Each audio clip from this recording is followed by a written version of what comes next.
Hello, everyone, and welcome to the Future of Space. I'm your host, Daniel Fox.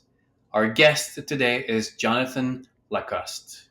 Jonathan is a general partner at SPACE.VC, a venture capital fund investing in stage tech startups. Previously, Jonathan was the founder of an enterprise software company that raised $90 million plus over the course of a decade and sold in 2021. Jonathan, welcome to the Future of Space. Thanks so much for having me, Daniel. Great to be here. Now, Jonathan, before we go into the company that you have right now and your journey from the days of software to now, can you share with us three words that describe, that capture the essence of space for you? Hmm. Great question. I'd say necessary, limitless, and deeply misunderstood as my third. Deeply misunderstood. We'll talk about deeply misunderstood because I think it's part of the why you and I were having this conversation right now. We're trying to really find that story that unites everyone rather than divides us all. But so part of that, what do you think is the human story of going to space? The human story of space is not unlike other seminal moments throughout the history of mankind when a new frontier emerges, technology enables exploration, or the potential to explore a new frontier pushes technical innovation beyond what is thought to be possible.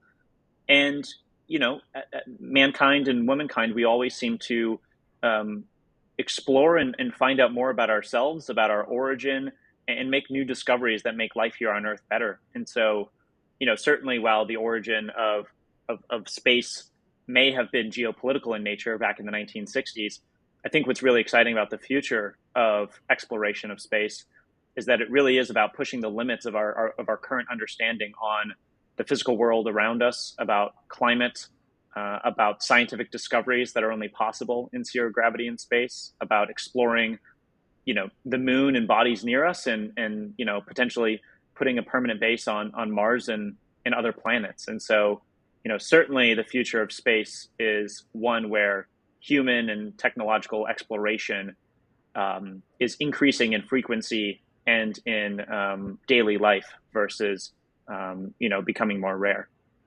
I think that from the perspective of life, it's always been looking for that moment of going beyond the planet. I mean, if you think of the journey of the single cell to where we are today, it's been constantly pushing and wanting to connect and expand.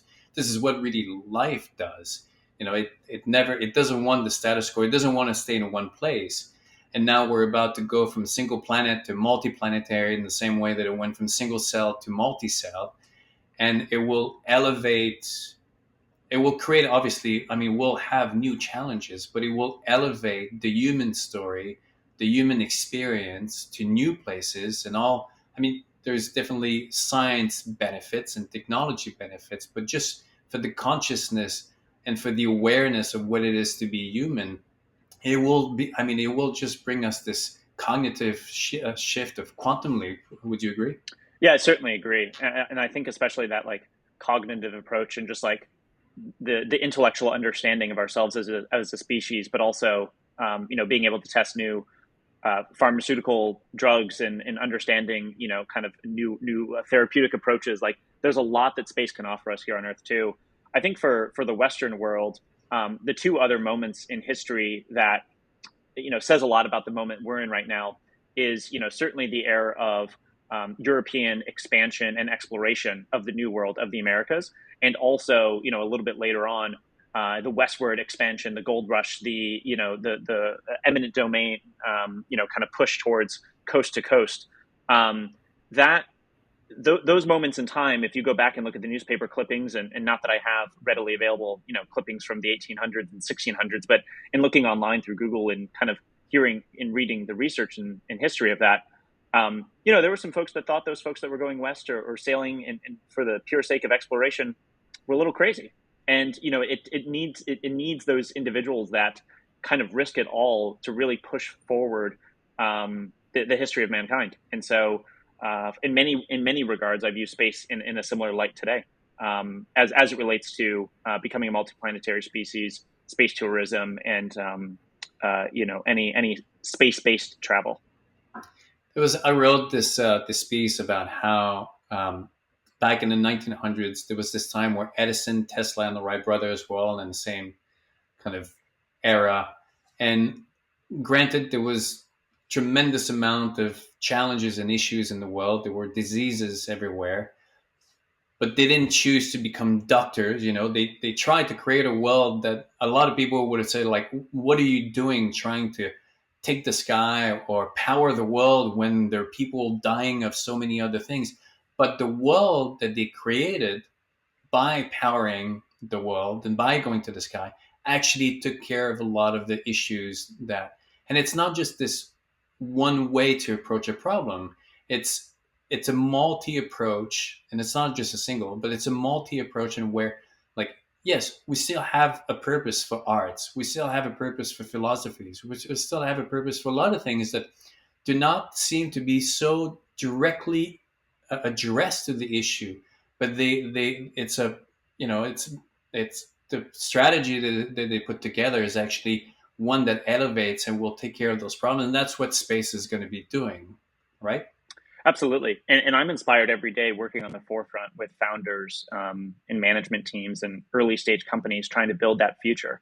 And obviously, what is so exciting about space as a category, for many folks that aren't familiar with it, space is truly, I think you would agree, not a single category or vertical or industry. It's dozens of different industries that just happen to coalesce around the shared location in space, or leveraging space based assets or data. And so there's all types of exciting development being done to improve billions of people's lives here on Earth every day. Billions of people currently use space-based technologies they may not be aware of. But what's exciting is that individuals that work in space are all interconnected, I found, by this larger mission, this larger being or purpose of helping us have the optionality to explore and become multiplanetary. I totally understand the perspective of the average person who doesn't think about space, who is confused about why we're going to Mars, and may not find that to be their personal passion. But what I think they would come to appreciate is that space can make their lives a lot better. It can help us address the climate crisis.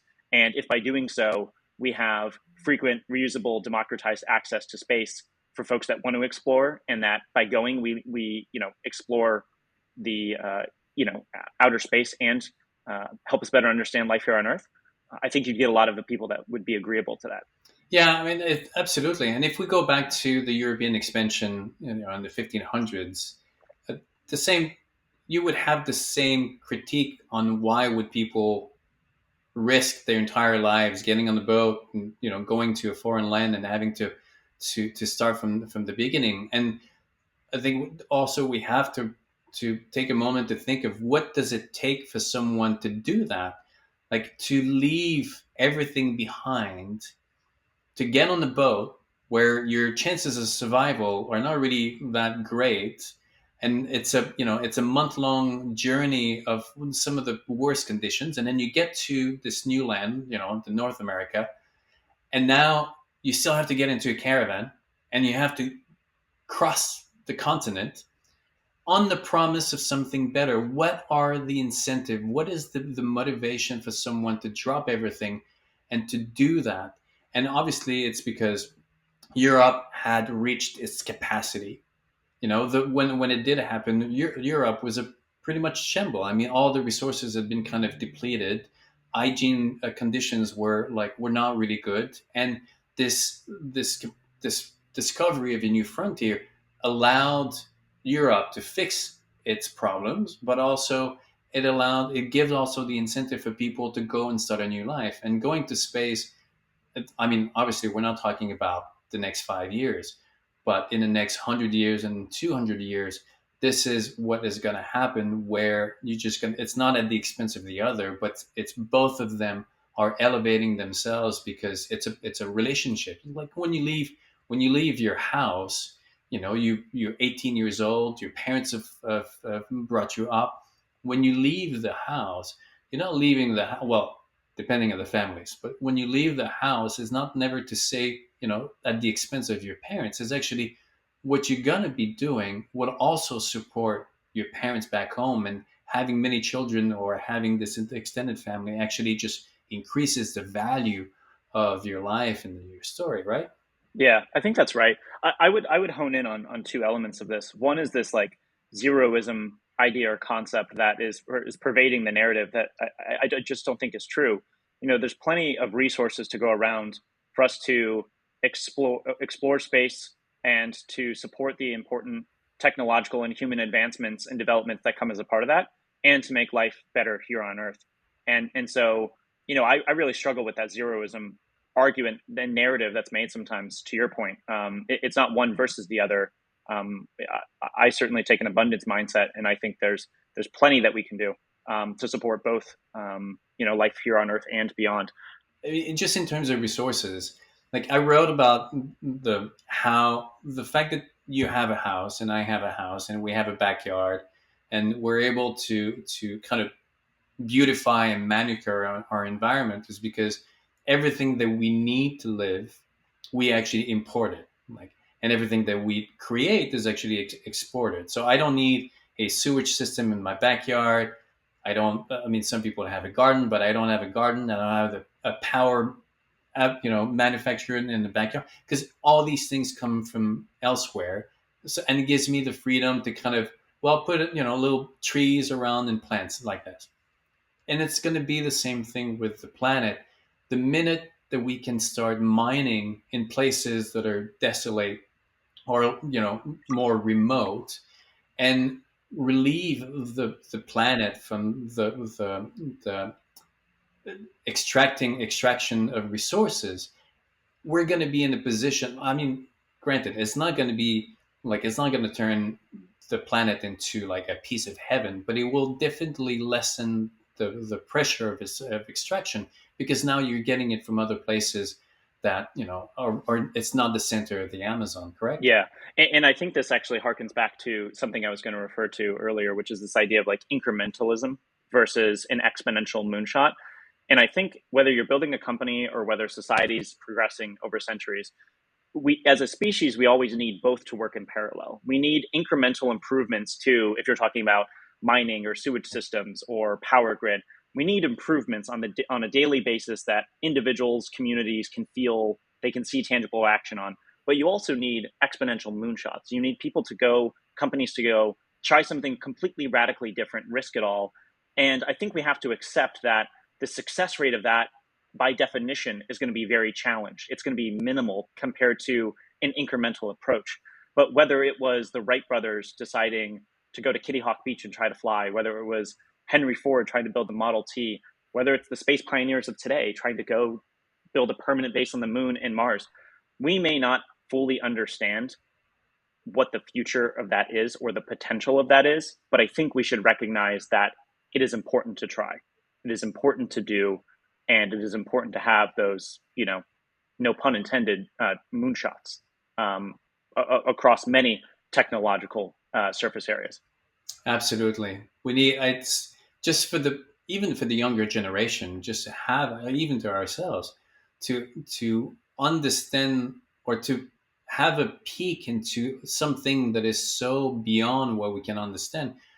And because when you do reach those boundaries and then they become a reality, it reminds us of our capacity to keep moving and to keep elevating. Because otherwise, it would be too easy to kind of be gloom and doom about like never reaching that ceiling or never like getting anywhere. You just feel like you're too heavy. So we need those impossible milestones so that when we cross them, we're like, oh my god, to the next one. Now, Jonathan, can you tell us a little bit of the background of right now? You have your um, the SPACE.VC, the venture capitalist. You started in the technology business, and as a teenager, was space always there for you, or it was an incremental attraction, or was it something from the beginning? I definitely have a journey of adult intellectual curiosity and interest towards space, I would say. I grew up in the Midwest in Ohio. Um, Space was interesting to me. I interacted with it with a little bit, but I was not. Um, obsessed or particularly curious about it my entire childhood. And I don't say that as a negative for those that are. But what I think is really important is that in order for space to be successful, we need to attract as an industry folks at any point in their journey, any point in their career, to come and help build successful companies, to help on this great expansion upwards and outwards. And so for me, my journey was I went to university in the Boston area. After 3 semesters, I dropped out with a few classmates. We'd raised a couple $100,000 for this business plan competition around, an enterprise software company that was specifically focused on consumer data. It was a data tech company. And to make a very long story short, over the next 10 years, I had a firsthand experience in world-class education on the highs and lows and the difficulties of scaling a software company. And it ended with a very positive note. We raised, as you mentioned, over $90 million in venture. We sold the company a majority stake last year for well into 9 figures, and it was a really positive outcome for everyone. But as a part of that, I have deep, deep empathy for founders and for CEOs and what it takes to build. There were several times our business almost ran out of cash. There were multiple traumatic deaths along the way that really, still to this day personally impacted us. And so I think the reality of that decade-long experience, when I took a step back and decided, where do I want to spend my time? I realized the biggest thing that I was searching for in life was impact. And I wanted to go into an industry and work in a community where I felt like if I could partner with the smartest entrepreneurs and builders that were building companies today, would those companies have a multi-generational impact? And I loved what I was doing in enterprise tech and data tech, but impact felt a little bit too indirect for me. And so coming into space, launching a space venture capital firm, that's what I do. That's why we do what we do today. Because I love working with entrepreneurs. I love working with founders and helping them grow. But most importantly, if they're successful, I think it can make life here on Earth and beyond better for all of us. And that's something that's really motivating every day. Now, we were talking earlier about how space is not just going to be rockets and fuel and mobility. It's really going to be everything that makes our lives today, but just into this new place.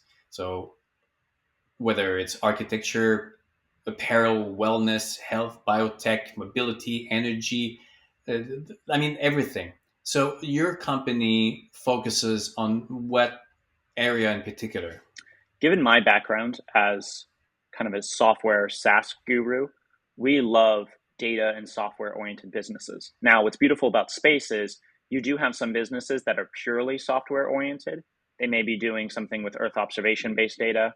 They may be, a software business that helps improve the internal operations of these larger space companies. They may be software companies that help non-space companies interact with the space ecosystem. But obviously, space is, a lot of hardware businesses and infrastructure. And so what we really look for are core infrastructure and climate-oriented hardware companies that are part of the space ecosystem.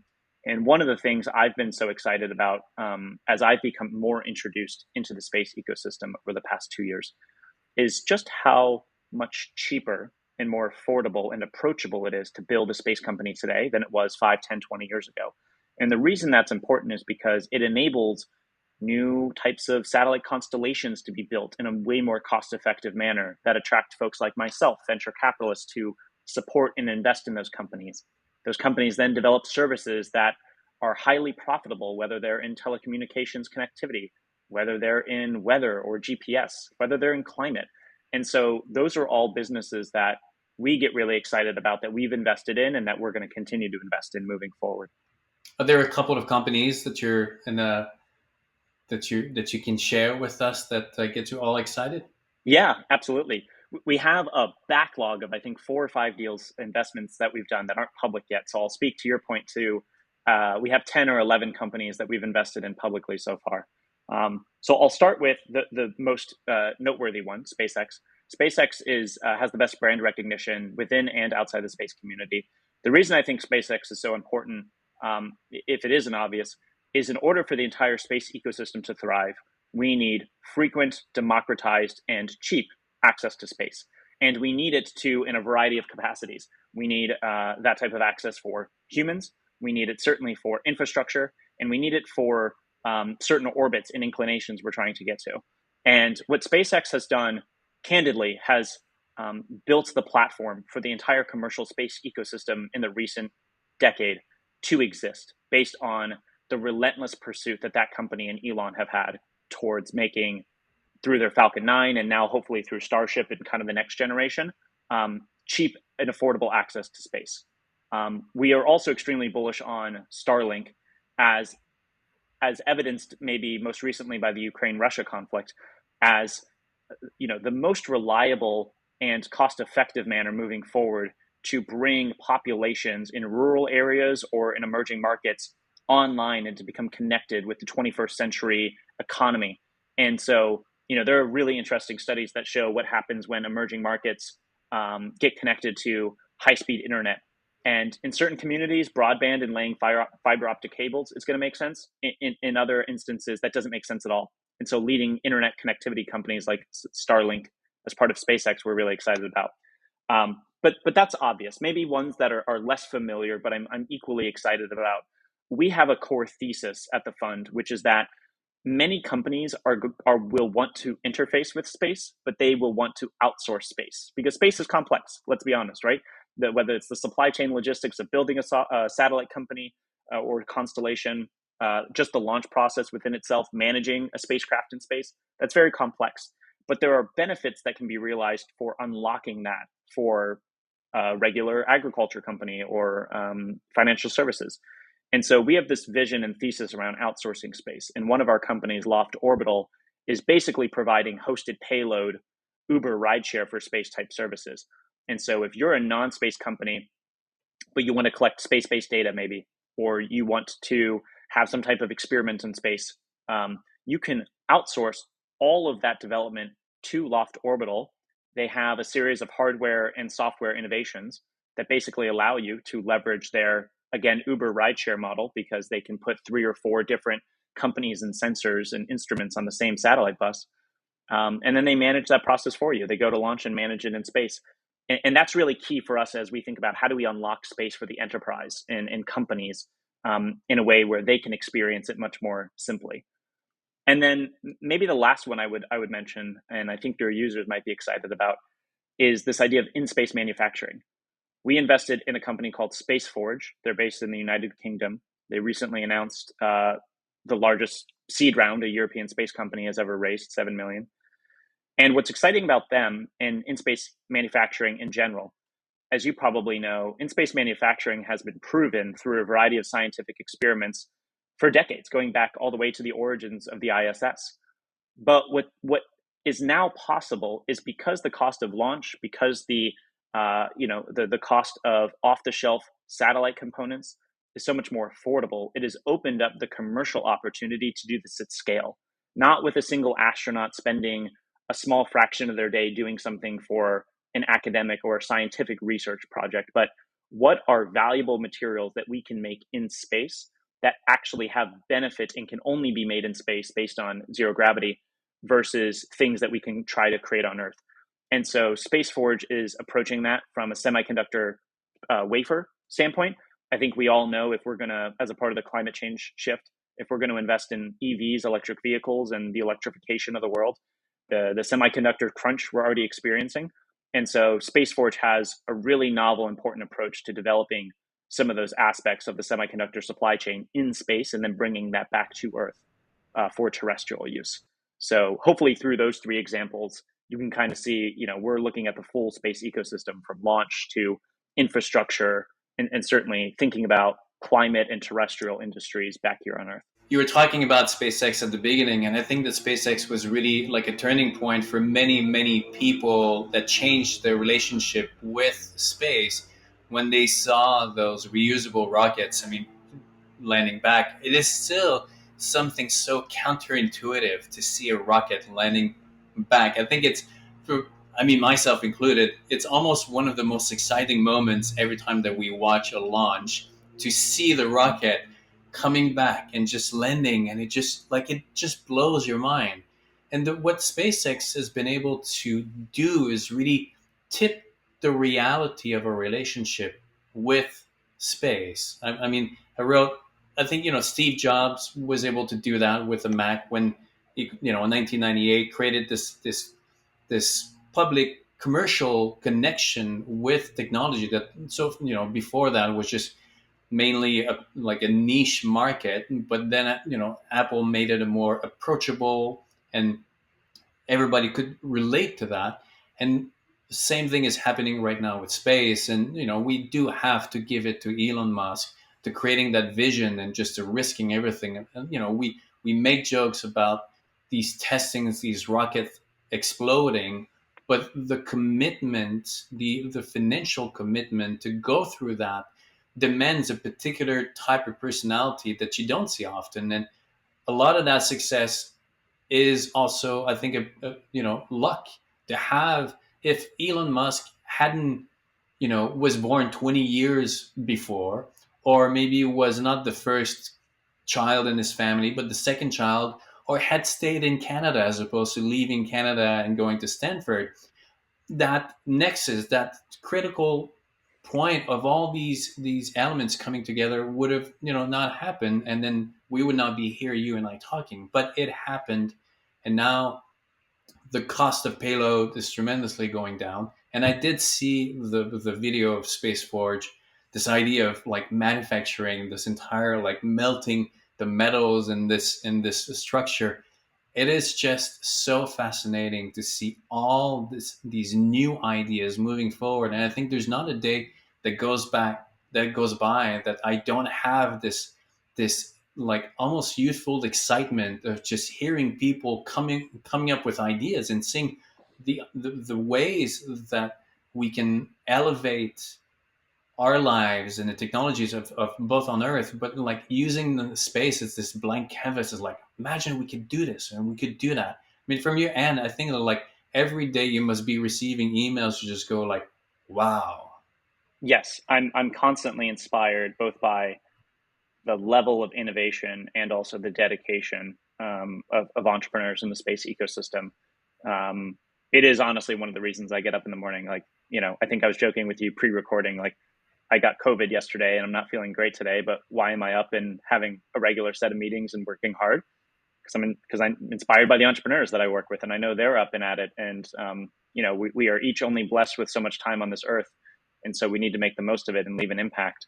I think one of the things that, going back to what you were saying, in terms of like that reusable rocket landing and those videos, like those are such iconic moments, and I think that's something that begins to inspire audiences and individuals outside of space about the potential promise and future of space. But I still think as an industry, we need to do a better job of connecting the dots for them, because you and I and others that spend all day in the space ecosystem, it is obvious why we should be excited about that. Okay, if they can nail fully reusable stage 1 and 2, which obviously is the promise of Starship rocketry. Okay, well that does this to the cost of launch. Well, if the launch cost goes down, well, these types of business models are now viable. And wow, maybe we can create a next generation of GPS, whether maybe we can have even better weather tracking for individuals on a daily basis. Maybe every individual, all 7 billion people here on Earth, can be connected to high-speed 5G internet at any time, no matter where they are. Maybe plain Wi-Fi finally won't suck. Like whatever your passion is, whatever your gripe is, there's a great thread that goes back to space technology. And so that at the end of the day is what really motivates me, is that I see a future where space is not siloed, is increasingly integrated into our everyday lives, whether it's consumer applications, climate, again, enterprise infrastructure, connectivity, exploration. And in the next 10 years, we will see a permanent settlement on the moon. We'll see NASA return to the moon, and we will see efforts by the Chinese and by SpaceX to go to Mars. And I think it'll be a sad thing if you're not rooting for that as part of the history of humanity. I'd love to be on the side of history that, whether it's successful or not on their first attempt, I'm certainly there rooting for them and giving it everything I have for them to be successful as well. So I think that anyone who has moved away from where they were born, using the internet and buying products that were manufactured not in their backyard, everybody can, I mean, at one point, can understand what we're trying to communicate with space, because we're we're going to replicate exactly what everybody's been doing ever since the beginning. It's just that now it's in the context of outer space. We're going into a different planet. I mean, outside of the planet. So it's hard for people to grasp the scale of it. But we're not trying to reinvent the wheel. We're just looking at the opportunity to expand and to bring and to elevate everyone at the same time. And that, I think, that's why I always ask people, what is the human story of going to space? Because the human story is what we've been. I mean, this is what the human species has been kind of expert at, is going above the limitation that nature or life has given us. We're born in one village, but then we move. I mean, we can look into our evolution, and back in the days that we were nomadic, we were at the mercy of the change around us. We had to move with the weather, we had to move with the food, we had to build a shelter and then destroy that shelter and then move forward. And then at one point we became sedentary, and then we started to build on the what I call the chaos of nature, because nature is quite of a chaotic environment. It doesn't really matter who wins and who loses. It just throws a bunch of things out there to see what works and what doesn't work. And whether a volcano erupts, well, it erupts and then it blankets, it kills everything in the process. But for us, the human species, we've been able to take that chaos, create a certain level of stability, and then we can build on that. So if we're limited by one thing, then we figure out a way to go beyond that. If we're limited with the food, we're gonna have to figure out something. If we're limited by a geography, then we figure a way to go beyond that geography. So if something happens with that place, then we have these other different solutions. And to Elon's point, the dinosaurs were destroyed by this giant piece of rock, and that's going to come down. Great, we're talking billions of years in the future, or maybe the planet will come to an end in billions of years. But this capacity to spread ourselves into new places. So if something does happen, then we're diversified. I mean, it's the same thing for like a stuck portfolio. You want to diversify yourself, so if something does happen, then you have other outlets, right? Yeah, that's absolutely right. And I think that's what, as an ecosystem, we need to continue to preach and share and get feedback on with broader audiences. I'm 100% of the belief that if there's a 1% chance of some type of external or massive climate oriented catastrophe that could risk all life here on Earth, then absolutely we should be exploring becoming a multiplanetary species. And by the way, us exploring that does not require all individuals here on Earth to be a part of that conquest. Generally, of the 7 billion people, if a couple 100,000 people dedicate their professional careers to building a space ecosystem and building the technology and the supply chain, and the first few hundred individuals that go to Mars are essentially risking their lives. I think we both would agree that that is not a guaranteed two-way mission. That is heroic, and that is noble on behalf of humanity. That is in some ways philanthropic. That's the ultimate act of service. However, it doesn't necessitate that all people in the moment will kind of understand that, right? Just like harkening back to your European example, I'm sure there were folks that in the 1600s and 1500s were questioning why the monarchs were spending so much of their capital sponsoring these patrons and these adventurers to go westward and explore, and similarly, neighbors and friends and family members questioning why an individual was risking it all and moving west as part of the Great Westward expansion in the United States. Similarly, there will be folks that don't understand or don't have the full context of that promise. But I hope it doesn't dissuade anyone that's pursuing that, because I think it is potentially one of the highest acts of service for humanity that someone could do. I think a lot of people talk about billionaires, and the reality is that billionaires have always been part of the equation, but they had a different name attached to them. You just said the monarchs, yes, the kings and queens before were the billionaires who had the capacity to fund endeavors that would be way too risky for for any other normal organizations, until at one point the commercialization or the scale of it allows private individual, private companies to do so. But it's always been part of the equation. Just now, you have the form of it is a little bit different, but the actors are still the same. And it's always important. I tell a lot of Mm-hmm. to people about how, like, we talk about the Renaissance, how all these artists, and technologies came out of the Renaissance. Why? Because you had this moment of vision combined with people who had the money and the power. You had the Medici people who had understood the power of creating a vision with the money that they had, and they went and hired artists, all kinds of people to really elevate this vision of the future, and which today we would not be here had it not been for this movement. And it's going to be the same. The rich people, the billionaires of our society, it is not their job to communicate the experience. Their purpose in the equation is to create an opportunity so that other people who are really good at expressing or communicating, or using that opportunity to create something else, and where to tell the story.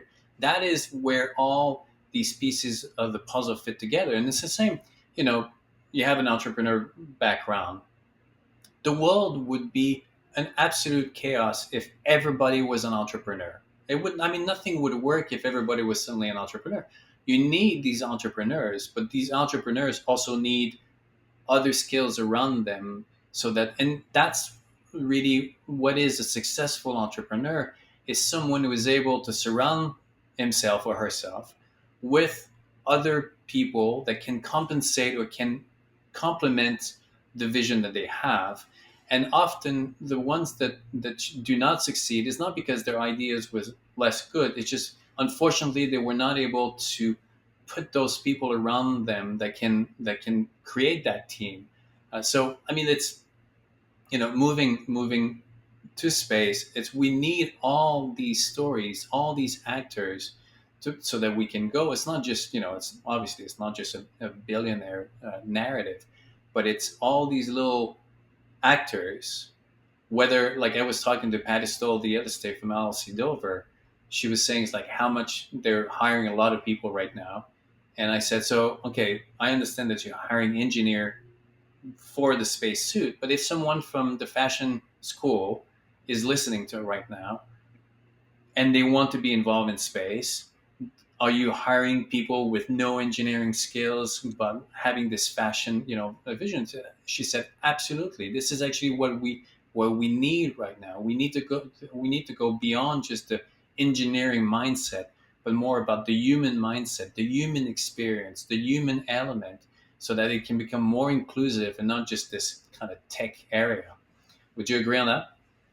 Totally. I mean, my journey of coming from outside the space ecosystem and contributing and being hopefully a helpful participant cannot be a unique or the only story. We need as many talent inflows as possible of entrepreneurs, engineers, sales folks, marketing professionals, anyone with a relevant skill set. We will, like most movements and industries, we will be limited by the amount of talented and intellectual people we have dedicating themselves towards the vision of space. So I totally agree with that, and I think we're making good strides. I do think an obstacle, a challenge that you mentioned, is this narrative of space equating to, the billionaire space race and space tourism being kind of like the only objective.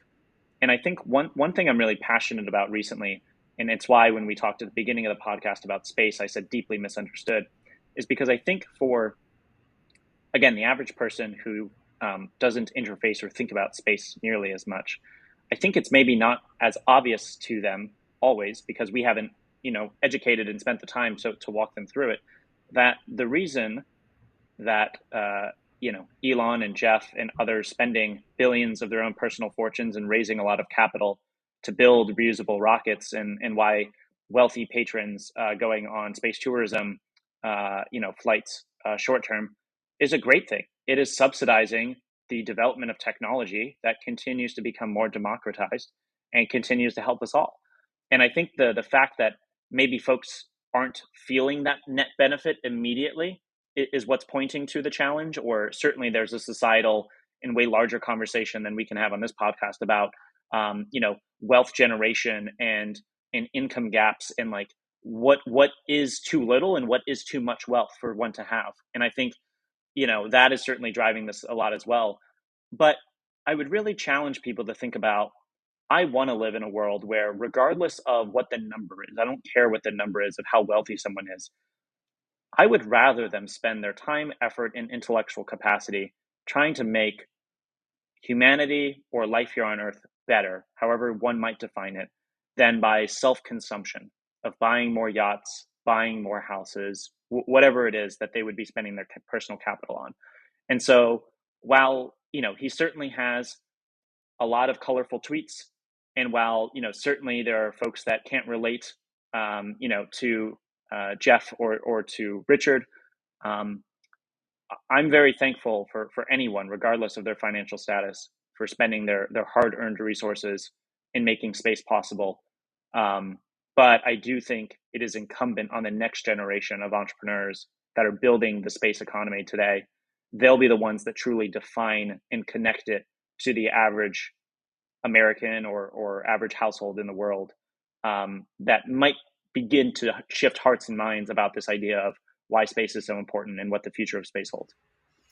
Absolutely agree, Jonathan.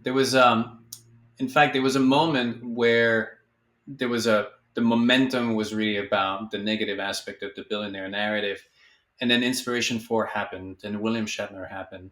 Inspiration 4 for me was everything. It was a gem in its execution, in the narrative. It was the best. Here is just this billionaire creating this opportunity for people who would never think that the opportunity was possible. But not only that, but uses this moment to raise money for St. Jude Hospital. But even the way that he selected those seats represented a vision of where we want to go. So Inspiration 4 happens, changes really this idea of like, well, the billionaires are just, doing it for themselves.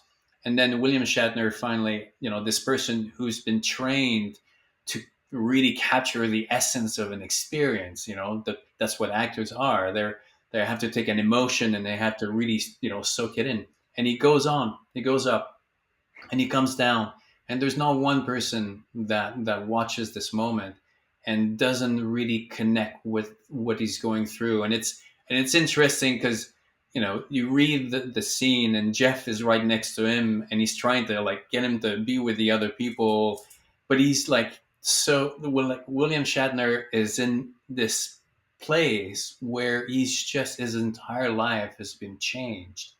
And the physicality of that experience of seeing the Earth with the context of space, there's no substitute for that. There's a physicality to life that cannot be replicated unless you do it, and then it changes everything. When Sir Edmund Hillary went up to the top of Everest and came back and devoted his life to Sherpas, and because what he experienced was just so life changing that it changed everything in his life. And there's not one person that I talked to that went up to space and comes back not changed. They all come back, and now they have a sense of duty and a sense of responsibility and a sense of optimism about the opportunity that was given to them, but what they can do and what we can achieve. And that is the story that we have to keep telling each other, not each other because we all get it, but that we have to keep telling to the world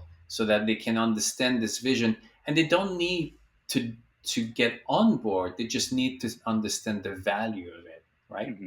Yeah, absolutely. And I think over time that message will become hopefully more apparent as more people are able to travel, whether suborbitally or on a full 10-day orbital mission, like the Axiom space mission that just splashed down as we're recording this morning, or last night here, as part of that mission.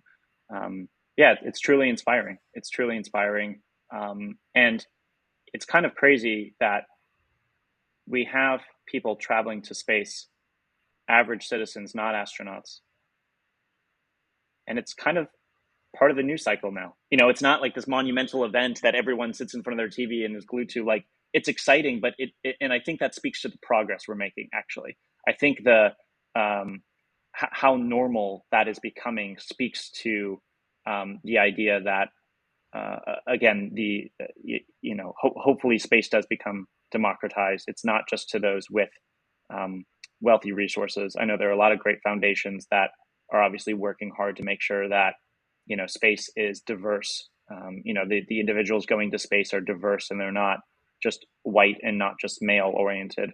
Early on, and certainly making sure that it's not just people of means. So I'm very excited. I know there are lots of thoughts and timelines and approaches to when and how humans will go and continue exploring space.